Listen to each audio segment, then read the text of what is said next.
Napenda siku hii ya leo nizungumze na wewe jambo jingine muhimu sana kuhusu makosa ya watu wazima katika kufanya kazi na vijana. Mara nyingi sana kutokana na umri na uzoefu wa miaka mingi ni rahisi sana kutamani kwamba vijana wafanane na sisi au wafanane na sisi tulivyokuwa. Lakini lazima tutambue kwamba kuna mambo gani ya msingi ya kuzingatia katika kuwasaidia vijana wetu. Sasa mara nyingi sana tunafanya makosa kama watu wazima katika kuwasaidia vijana katika maeneo mbalimbali. Jambo la kwanza ni kutoona uwezo wao. Kila mtu anapozaliwa, hata kama umemzaa wewe, anakuwa na uwezo wa kipekee ambao Mungu mwenyewe ameuweka ndani yake, na si lazima uwezo wake ulingane na wa kwako au ufanane na wa kwako. Anaweza kupewa uwezo wa jambo fulani wa kiwango kikubwa kuliko ulicho nacho wewe. Kwa hiyo ni muhimu sana kama mzazi kutambua kwamba kila mtoto ameumbwa na uwezo wake wa aina yake tofauti na mtu mwingine. Kwa hiyo usipende kujiona kwamba kwa vile una umri mkubwa basi kwa vyovyote vile utakuwa uwezo wako umewazidi vijana wote au hata watoto wako. Kwa hiyo ni muhimu sana kutambua potential iliyoko ndani yake, kumsoma mtoto kama alivyo bila kujilinganisha na yeye ili kuweza kutambua unawezaje kumsaidia. Kwa hiyo shida tulio nayo tunaona umri zaidi lakini hatuoni uwezo ambao uko ndani ya kijana. Lakini jambo jingine la pili ni kutowashirikisha katika maamuzi. Kuna mambo mengi sana ambayo wakati mwingine kama wazazi tunaona kwa vile tuna uzoefu wa muda mrefu, tunachelewa kutambua kwamba watoto tulio nao sasa wamekua na wanaweza nao kutoa mchango fulani. Na kuna mambo wanaweza wakayaona mbali zaidi kuliko hata sisi. Kwa hiyo wakati mwingine tunajikuta kuna mambo mengi ambayo tunayapanga bila kuwashirikisha na kwa matokeo yake sasa tunajikuta kwamba hayatekelezeki. Na tunaweza tukaona ni wakaidi, lakini ni kwa sababu tulipoyapanga mambo hayo hatukuchukua maoni yao na wao wakatoa mawazo yao. Sasa mbele ya safari tunapoona hayatekelezeki tunaanza kulaumu na kuwa wakali. Kwa hiyo wakati mwingine tatizo tulilo nalo ni kutowashirikisha katika maamuzi. Tunapanga wenyewe lakini tunataka watekeleze. Mara nyingi hata kama jambo lolote tunataka litekelezwe vizuri, ni vizuri ukawashirikisha watu na ukalijengea hoja kwa nini ungependa lifanyike, ili usababishe watu ugundue vizuri kwamba hili jambo ni mimi niko sahihi au wao wako sahihi kama watekelezaji. Lakini usipofanya hivyo unajikuta kwamba mambo mengi sana unayapanga, hakuna anayeyatekeleza vizuri kwa sababu hujapenda kuwatambua kwamba ni watu wazima, ni watu wenye uwezo wa kufikiri, ni watu wenye mtazamo pia wa aina tofauti ambao unaweza bado ukasaidia katika maendeleo ya familia na jamii yetu. Tatizo jingine au kosa jingine watu wazima tunalolifanya la tatu ni kuwalinganisha na watu wengine. Lazima tuwachukulie watoto wetu kama watu binafsi vile walivyo. Mara nyingi sana ni rahisi kusema mbona wewe sio kama fulani au wewe sio kama kijana fulani. Yule kijana fulani anasoma kwa bidii, yule kijana fulani anapenda hiki. Lakini tunashindwa kuelewa kwamba kuna factors mbalimbali au kuna vitu mbalimbali vinaweza vikasababisha kijana yule awe mzuri kuliko huyu. Wakati mwingine ni mazingira ya malezi, wakati mwingine ni maeneo ambayo ni aina za marafiki. Kuna vitu vingi, elimu alionayo, upeo alionao. Kwa hiyo sio vizuri kulinganisha kijana na vijana wengine bila kutambua kwamba kuna mambo gani ya kuzingatia, kuangalia yanayosababisha yule awe tofauti na huyu. Lakini ukichukulia tu kwa haraka haraka pengine unaweza kuona hata wewe ndio unayechangia kufanya kwamba huyu asifanane na yule. Kwa hiyo sifikiri mara zote watu ukiwaona mahali basi ni wameamua wenyewe.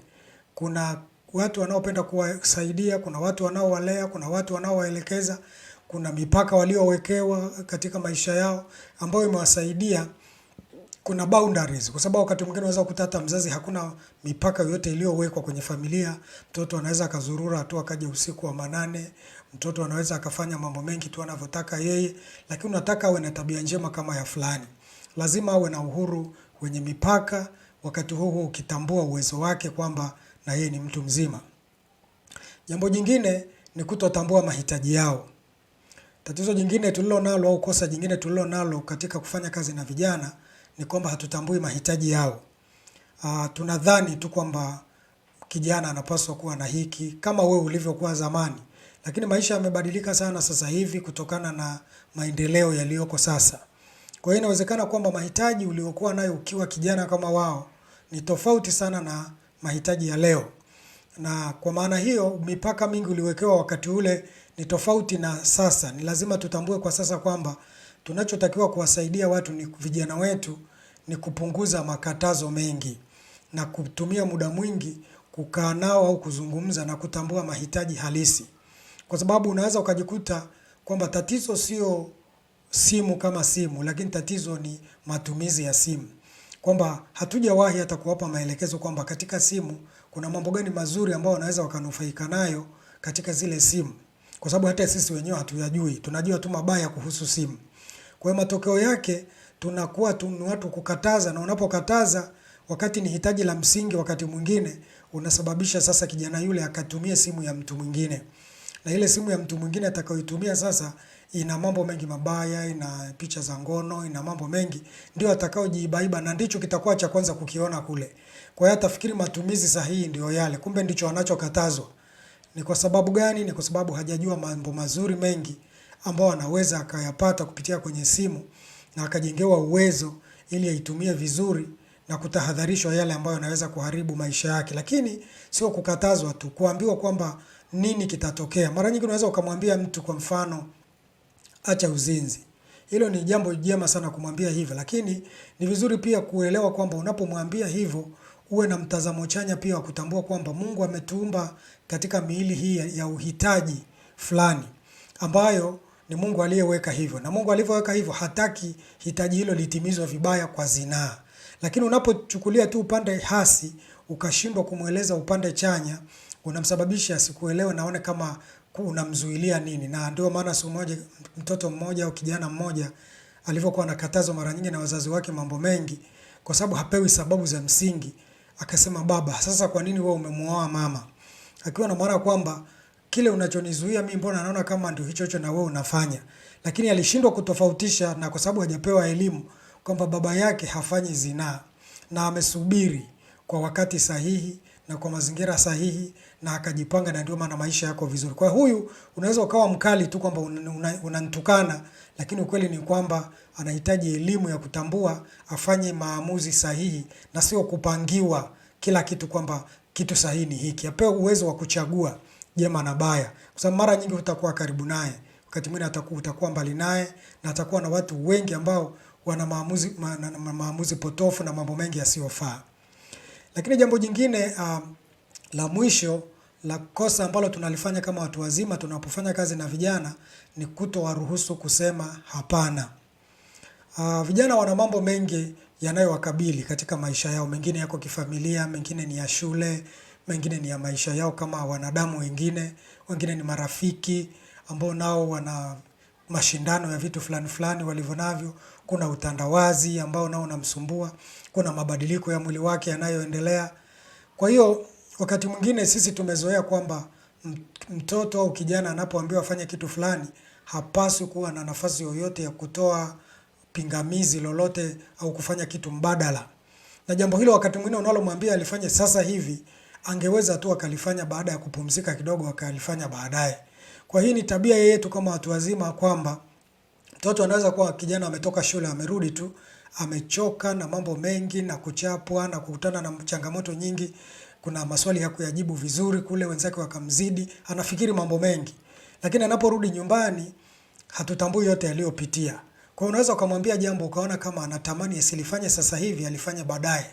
Wewe unaona kama huu ni ujeuri, huu ni ukatili, hauna adabu, lakini ukweli ni kwamba wakati mwingine ni wewe hutaki kuvaa viatu vyake. Hutaki kutambua changamoto anazopitia ili kwamba uweze kuelewa kwamba kumbe anaweza akapumzika kwanza ndipo akaenda baadaye, maana sio la ulazima sana. Lakini tulizoea tu sisi kwamba ukishakuwa mkubwa hakosei, kwa hiyo wewe unachopanga ndio hicho hicho kitekelezwe mara moja na kwa wakati huo huo. Kwa hiyo ukiwapa nafasi kama hii, wakati mwingine unaweza kwa makusudi usiwapangie hivyo, bali uwepe options mbalimbali ili uendelee kuwapima nao kwamba vipaumbele vyao ni vipi. Ni kweli kuna mambo ya lazima ya sasa hivi, unaweza ukasisitiza na ukatoa sababu kwamba napenda sasa hivi kwa sababu ukichelewa itakuwa hivi na hivi, lakini ni vizuri tuwape nafasi ya kuamua, kufikiri mambo katika maisha. Tusiwaamulie kila jambo. Hili ni jambo la muhimu sana la kuzingatia. Nashukuru sana kwa muda wako. Tutajifunza tena wakati mwingine. Asante sana.